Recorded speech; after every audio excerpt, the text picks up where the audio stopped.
ልዩ የሆነ የድምጽና የሙዚቃ ስልቱ በብዙ አርቲስቶች ላይ ተጽዕኖ ማሳደር የቻለ በ1980ዎቹ መጨረሻ ላይ ቀስ በቀስ ወደ ሱሰኝነትና ድብርት ውስጥ የገባ ፖሊስ ላይ በመተኮሱ በ1991 በይቅርታ ከመለቀቁ በፊት 15 ወራትን በስራ አሳልፏል።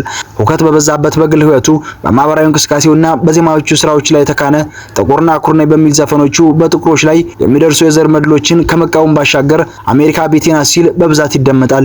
እንደ አውሮፓውያን አቆጣጠር በ1933 በደቡብ አሜሪካ ገጠር ውስጥ ተወልዶ በከፍተኛ ድህነት ውስጥ ራሱን ለመቀየር ሲሳትር የነበረ ያገኘውን ማንኛውም አይነት ስራ በመስራት የኢኮኖሚ ጥያቄውን ለማሸነፍ ሲጥር የነበረና ለወታደሮች ሲጨፍር የሚስተዋል ከጥጥ ለቀማ ባሻገር በልጅነቱ መኪና ያጥብና ጫማ ይጠርግ የነበረው አሜሪካዊው ባዘፋፈኑ እንቅስቃሴው አለባበሱና ዳንሱ መድረክ ያያዙ ሰዎችን አጃቢ የሚያስብለው ጄምስ ብራውን ለዛሬ መዳረሻችን ሆኗል።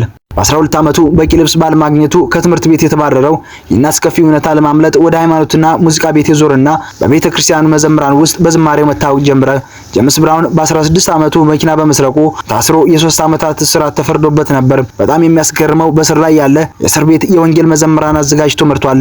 ጄምስ በእስር ቤት ውስጥ ከታዋቂው R&B ዘፋኝና ከፒያኖ ተጫዋቹ ከቦቢ ባይባርድ ጋር ተገናኝተው ጓደኝነታቸውና የሙዚቃ አጋርነታቸውን በሙዚቃ ታሪክ ውስጥ በጣም ፍሬማ እንዲሆን አስችሎታል። በ1955 ዘ ጎስፔል ስታርላይተርስ ባንድን ተቀላቅሎ በአስደናቂ ችሎታውና በትዕይንት አቀራረቡ ቡድኑን በፍጥነት ተቆጣጠረው። እንደ አውሮፓውያን አቆጣጠር በ1956 ፌመስ ፕሌስ ባንድ ፕሌስ የተሰኘውን ዘፈን ተቀርጾ ለህዝብ ሲደርስ በዓለም ላይ የሚገኙ መላው ሙዚቃ አፍቃሪያን አስደመመ።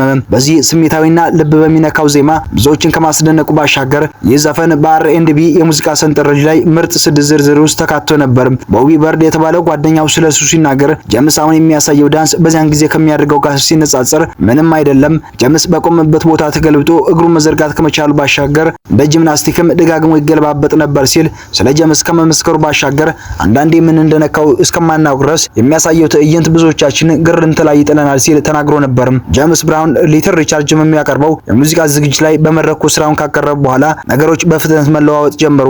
ሊትል ሪቻርድ ሴቶችን ያሳብዳቸውና ያስጨዋቸው የነበረ ስለነበር ሴቶች በየትኛው መድረክ ላይ ያምጡልን ሲል በብዛት ይስተዋሉ ነበር። በዚህ የተበሳጨው ጄምስ ራሱን ለማስበለጥ መዘጋጀት ጀመረ። እንደ አውሮፓውያን አቆጣጠር በ1955 ሪቻርድ በቱቲ ፍሩቲ ዝነኛ ሆኖ መድረክ ላይ ሲወጣ ጄምስ ብራውን እድሉን መመልከት ጀመረ። ጓደኛው በርድ ስለ ጄምስ ሲናገር ጄምስ በማሸነፍ ላይ ያተኮረ፣ በህይወቴ እንደዚህ ጠንክሮ የሚሰራ ሰው አይቼ እስከማላውቅ ድረስ እንዲሰማኝ አደረገ። ለማቅረብ ከተዘጋጀው በተለየ መልኩ መድረክ ላይ መጫወት የሚችል ህይወቱ ገና ከልጅነቱ ጀምሮ ከሙዚቃ ጋር የተንሰላሰለች ናት ሲል ይደመጣል።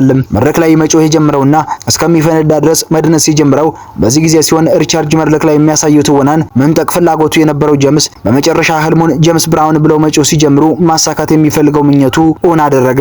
ጄምስ አንድ የህዝቡን ትኩረት ከሳበ በኋላና በመላው አሜሪካውያን ዘንድ ዝናና ክብርን ከተገናጸፈ በኋላ አዘፋፈኑ፣ ዳንሱ፣ አለባበሱ፣ እንቅስቃሴውና መድረክ አያያዙ ሁሉን የሚያስደንቅ እግሩም የሚያስብል ሆነ። እንደ አውሮፓውያን አቆጣጠር በ1958 ወደ ኒውዮርክ ተዛውሮ ትራይም የተሰኘውን ዘፈን ወደ ህዝብ ጆሮ ማስደመጥ ሲጀምር ዘፈኑ በR&B የሙዚቃ ሰንጠረዥ አንደኛ ደረጃ ላይ በመቀመጥ የጄምስ የሙዚቃ ዝና ይበልጥ መጧጣፍ ጀመረ።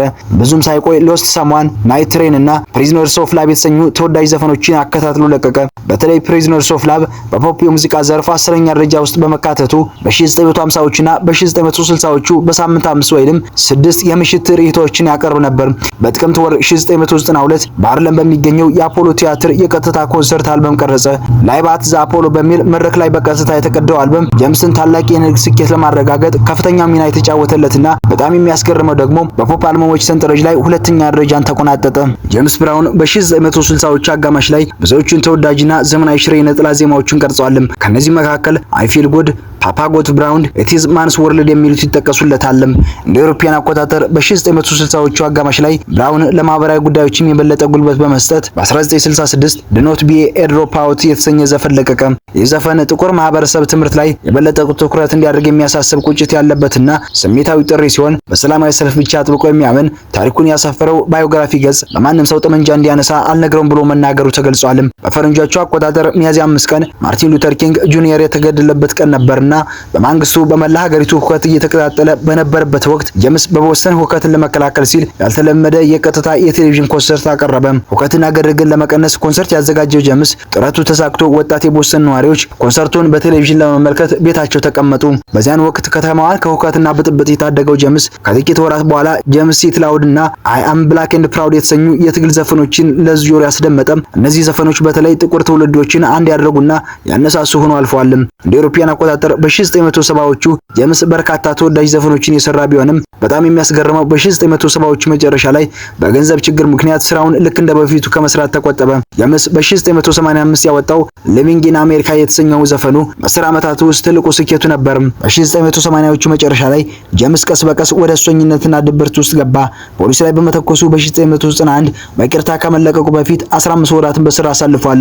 ከእስር ቤት የወጣው ጄምስ ወደ ኮንሰርት ስራው ሲመለስ ምንም እንኳን ከቀድሞ በጣም የቀነሰ ቢሆንም አነቃቂና ጉልበት የተሞሉ ኮንሰርቶችን ማቅረቡን ተያያዘው። በፈረንጆቹ አቆጣጠር በ1998 ጠመንጃ በመተኮስና ፖሊስን በማሳደድ ሌላ ግጭት ውስጥ በድጋሚ ገባ። ከዚህ ክስተት በኋላ ለ90 ቀናት የእጽ ማገገሚያ ማዕከል እንዲገባ የተፈረደበት ብራውን በህይወቱ 4 ጊዜ አግብቶ 6 ልጆችን አፍርቷል።